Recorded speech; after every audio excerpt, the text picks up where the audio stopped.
Hello all. Just a quick introduction. My name is Shiva. I'm the Technical Solutions Architect at HYCU, and with me I have Shreesha, who's the VP of Customer Success. So today, I just wanted to talk about how we can actually provide our solution for Google Clouds. I just wanted to quickly shift gears because so far we've been just talking about SaaS applications. Let's just take a look into like one of the biggest hyperscalers, Google Cloud.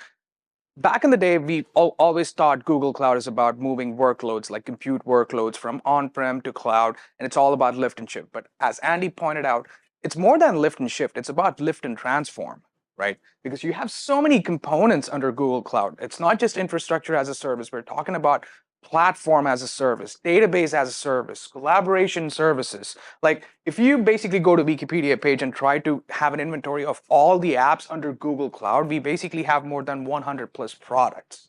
So the point that I'm trying to make here is we have one of the most broadest coverage when it comes to providing application support for data protection of workloads on Google Cloud, right?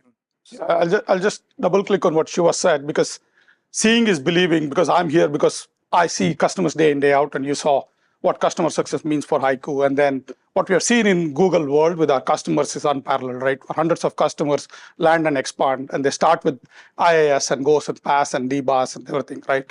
So we have many use cases, which we will try to cover that. But one of the use cases is developer centric. I know some of you are developers here, and I say how some of the things that we learned from Atlassian and developer mindset in Google and how it can be related to data protection. We'll cover that. Yeah. All right, so I'm going to make use of the same UI. And from SaaS, I'm just going to, shift the gears into Google Cloud. And I'm trying to do my best to give some customer anecdotes for relatability purposes, because running through a product just features is going to be one of the most boring experiences. So we have when we were trying to sell our solution to a healthcare customer, they were basically in the middle of doing a transition from their on-prem VMware environment to Google Cloud. I would say they were almost 40% done. They basically had more than hundreds of projects spread across multiple zones across a couple of regions. And they were evaluating data protection solution on Google Cloud because they were already having an on-prem data protection solution, and they didn't want to use that same backup and recovery solution on Google Cloud because they wanted to see if there was something better on Google Cloud. So when they talked to us, we basically went through the entire deployment process, because one of the things that I want to showcase, or at least talk about, is our deployment, discovery, and configuration on a global scale, because all the customer had to do was basically go through a simple subscription process that actually involves in clicking the subscribe button. And the entire deployment was fully automated in the backend. And I'm not just talking about deployment, I'm also talking about discovery. Think about this, guys. Discovering hundreds of projects with thousands of workloads within those projects, and these workloads literally spread across multiple zones and multiple regions. You basically have to deploy individual, service or individual VM if you had to use the same on-prem solution. But that was not the case with us, right? The entire discovery deployment was fully automated. And next, the customer basically said, okay, I'm going to do a 0 to 60, right? I'm basically going to select a project which has 50 VMs, and I'm going to protect them instantaneously and see if the solution is going to pass or fail. And this is exactly what that person did. He basically went to filter, and he said, hey, I'm going to choose a project, and under this project, I'm going to select all of the VMs and apply a policy and see if it fails or succeeds. And I was like, okay, go right ahead. And remind you guys, we didn't go through any sizing or planning exercises. And if you basically have to go with any other backup vendor, and when you try to launch 100 simultaneous jobs, you exactly know what you're signing up for. The solution is going to fall flat on its face. But that's not with us, right? They basically launched approximately 60 jobs at the same time, and we were able to complete all of the jobs successfully. So in continuation to this is the pre-sales, right? What he's talking about is the pre-sales, and I wanted to add a post-sales to this. This is the pre-sales they did it. They had a big acquisition after the post-sales. Of course, they were in the Google Cloud. And now what? They are in 9 different regions. The developers are creating VMs on Google, left, right, center, right? Because that's what they do, right? They want to create, add code and stuff like that. Now, what they want to back up, what they don't want to back up is not developer's headache. They don't want to care. They want IT or cloud admin to take care of it.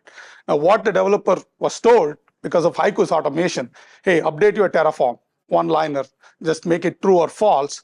And now the whole process is automated. The false don't back up, true it's backed up, right? So that process is automated. Now the biggest headache is these are cross-region. They're across 8 different regions. So we are built in the cloud. That means they can go global. We can also go global.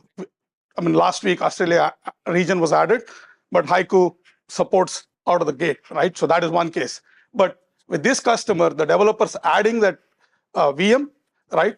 Cross-region replication. You know, in Google, cost is, I mean, of course, in the cloud and this economy and whatnot, right? But with that said, the cross-region replication was avoided by HYCU's smart policy, which is what we call it as a multi-regional. Keep one multi-regional copy and copy to regional bucket. Think about the cost savings that customer had without had to think about it, right? 8 different regions, they're creating it. The policy is automated. The bucket that is created is smart, that is saving cost for customer. Right, so you don't have to have a fully hydrated live instance in each region. It can keep a replica in the bucket, so that exactly. it's hydrated on the fly. Absolutely. Now, for how much of your stuff is pull versus push? So you talked about Terraform. Ned can definitely school everybody on Terraform here, but everybody says, oh, build a Terraform module, which is a horrifying idea, sorry. Just because every time you do it, a month and a half later, Terraform looks fundamentally different, and then I find like the modules can be risky. For like, if you're a new partner. So then there's an advantage to you of like, can I discover stuff? Yes. And I don't have to worry about me, the developer, writing it into, make sure that this, as part of my Terraform flow, pushes it to HYCU. Can I actually just say, I don't care, don't change your code. Yeah, I mean, So let's just discover it. there's another customer use case. We are working with the Terraform. Exactly, that's the use case, right? Because Terraform maintains the state, and then this is basically push whatever the HYCU schema is that updated in Terraform. So your script doesn't need to be changed. Well, that's the interesting thing because of Terraform. Sorry, Ned. I feel like I'm stepping right in your backyard here. Terraform owning and understanding state management then becomes risky. That as you go and then you do restores into that environment, you're maybe updating elements of a live distributed application, but the state may not necessarily align now with what Terraform believes to be true, and then Terraform will then begin to try to enact its truth against The your split print scenario is what he's talking about, right? Basically, yes. In the case of this customer use case, right? Either they use Terraform or they use HYCU. But in case if they use HYCU, but HYCU has checks and balances, it always checks for the source of truth on the cloud, not by its own, right? So we always go, the source of truth is on the platform. Neither Terraform nor HYCU. Google Cloud is the source of truth, right? When you go out and check and validate, hey, something I need to restore this, is the data there? Should I be restoring? If not, I fail, rather than blindly doing it, right? So that's already built in. That's why, we are not relying entirely on Terraform, but we are providing that feature if somebody wants to control everything like Terraform. So just another example, right, where the customer basically is using Terraform to generate hundreds of VMs, especially backed by developers. HYCU, so they were basically asking us, how can we automate the protection of these VMs? Because as an IT or a cloud administrator, I don't have the luxury of monitoring all these VMs getting created or deleted and assign them to a protection policy. And we basically said, hey, why don't you just go ahead and assign a simple label when this VM is being provisioned by Terraform? And what HYCU does is, through its policy management, keeps an inventory of all those labels and automatically protects or excludes it, right? So as to Shreesha's point, we don't depend on Terraform. We work with Terraform, but the source of truth is always on the cloud. Is that making sense? What are the discovery intervals? We basically have up to 5 to 10 minutes. Shreesha, you can. So what is this? The discovery interval for. I mean, it's basically every 5 minutes we go and discover. Okay, Yes. great. Yeah. Yep. And you can also force discovery as well. So the 5.2 is just built in the schedule, but somebody wants to force discover, they can do it as well. I was pretty tight. Yeah. I mean, we always say, everybody's like, well, it's not real time because it needs to be sub-second. Like, yeah, good luck. Good luck. No. So speaking of restores, since this has been asked before, we do have a lot of flexible options when it comes to restores. When it comes to VMs, we can have the ability to do full VM restores or restore individual vDisks, or we have the ability to do full file level restores, be it for Windows or Linux platforms. When it comes to cloud, we have the ability to restore individual databases, even to the respective tables, and restore them back to the source. So You have tons of options, and one of the best things about our solution is we don't need any agents or plugins from a manual installation or deployment standpoint. We are fully automated. All you would have to do is just subscribe and deploy, and that's pretty much about it. The last part that I wanted to talk about is security, right? One of the most common misconceptions, along with the fact that when you have your data hosted on cloud, it's backed up, is when I have my data on cloud, it's secure. Well, to an extent, it's true. We make use of HTTPS and all just to make sure that the transaction of information from source to destination is more secure. But there are so many aspects when it comes to protecting your data because it's still available on the internet, right? So when our solution comes into picture, we have the ability to protect your data for assured ransomware recovery. Assuming the fact that if your source gets impacted by a malware or a ransomware, we always have the ability to restore our data to the last uncorrupted state. And we do this in several layers. First, we have an amazing authentication option where we can basically integrate with Microsoft AD services or Okta or even Google's native identity access management. In addition to that, we have a detailed multi-tenancy capability where customers have the ability to define their own groups and assign projects. And based on that, we have the ability to list the resources where the customers have authorization to. So it's fully multi-tenant. Number three, this is Shreesha's favorite. We have the ability to consolidate backups to whatever projects that you want to. The idea here is to isolate your backups from the source. It's the zero trust architecture, or otherwise you called it as air gap, right? Making sure that your backups are not accessible even by the users within the production environment. And last but not the least, I mean, even before I go there, there's a saying, right? If a robber really wants to break into your house, no matter how secure it is, he is going to break in. So what is the last resort? The last resort is immutability.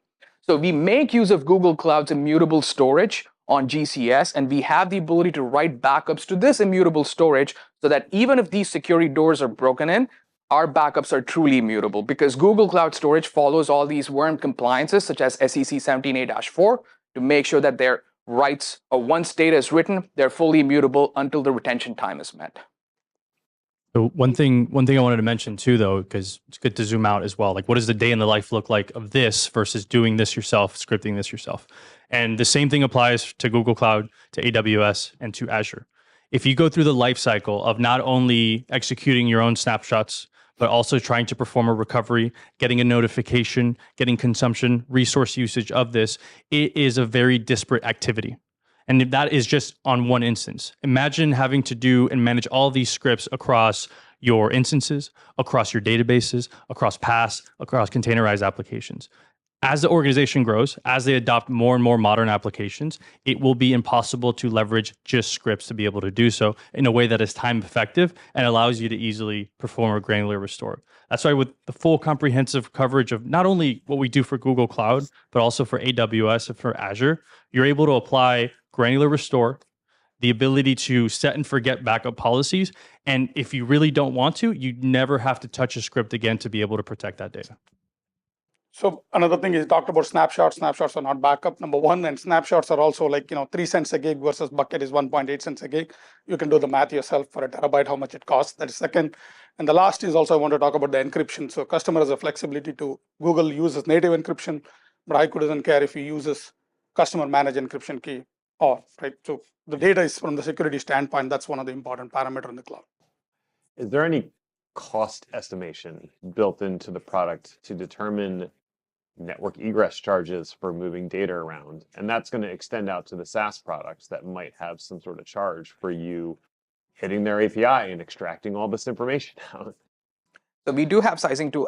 Okay, Shreesha. No, I think we do have the egress charges. I think your question is more related to the SaaS data that is going out of the cloud. Is that? I mean, it's a little bit of both. I mean, we know that the cloud providers all charge for network egress. So that's certainly something to take into account. But I don't know if any of the other SaaS vendors that aren't cloud providers also charge for some sort of data egress. And I would want to know that before I protect 8 terabytes of data that's sitting in some SaaS product. So, I mean, I'm giving an example of O365, for example. If you're exiting O365, our customers come all the time, they do the export. I mean, that's not charged, whatever you do, but it takes time, of course. But SaaS vendors cannot legally charge that, hey, I'm exiting your data, it's my data, I can export it. But having said that, as coming to the PaaS, which is Google Cloud Platform, yes, that as I said, our customers don't come across as a network egress charges because your data is stored in your project, number one. Plus, we are making sure, I was giving you a cross-region replication and those examples where we wanted to make sure that customer doesn't come across. Also, we have built in the tier, like, the intelligent tiering mechanism based on your retention and everything to avoid those kind of surprise costs. And just one additional comment. We're seeing a lot of customers request Wasabi because it does not have any egress costs. So a lot of customers are actually backing up to Wasabi. Will you, or do you currently, or will you offer cost in the protection policy so that you can say, based on this policy and based on the number of elements protected, you're about to blow your budget? Yes. So currently that logic is outside of the user interface, but in the plan to provide the cost component as a part of anything you see here, right?